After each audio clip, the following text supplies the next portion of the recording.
Nakakaakit mga palangga. Good morning sa ating lahat o magandang araw sa ating lahat, Luzon, Visayas ug Mindanao. Maayong buntag, nakakaakit mga palangga. Perting gwapaha o kagagwapa sa ilang karne mga palangga. Gandang pagka-slice. Ito po yung sinasabi ko sa inyo na pag nandito ako sa may area ng Makati, basta nasa area ako ng Makati, talagang pupuntahan ko pa rin paulit-ulit ito kung saan ako kumakain mga palangga. Bakit? Excuse. Kasi nga gaya ng sinasabi ko sa inyo, nakakaakit yung lasa, yung amoy niyan mga palangga, no? Pares yung ating in-order. Simpleng kainan lang po ito mga palangga. Ito po yung Paris area. Diba? Simple lang. Pero binabalik-balikan tulad ko na isa rin ako sa na-addict, nakaka-addict ang kanilang pares mga palangga. So sa araw na ito, ganito, ako po'y kumakain sa tanghalian mga palangga, no? So maya-maya, ay di, agahan kasama na tanghalian. Nasa 11 ng umaga na po tayo mga palangga, no?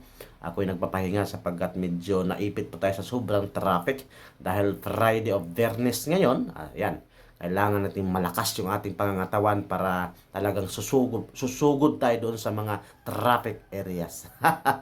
Kasi paikot-ikot tayo sa Metro Manila. Ayan, konting ano lang, abante.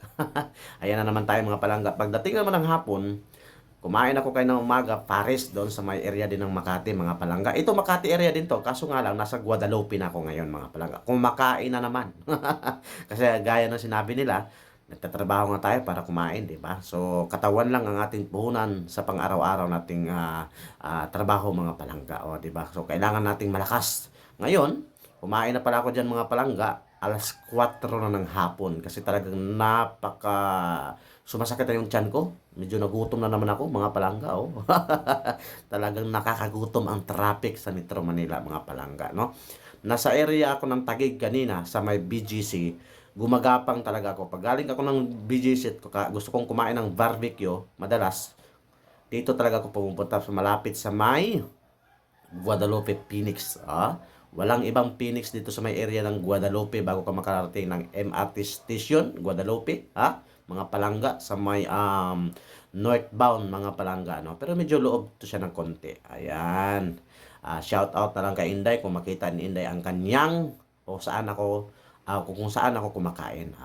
Di ba mga palangga. Bisaya po ang tindera dire mga palangga. Shout out kay Inday na. Dire jud ko kaon kay barato.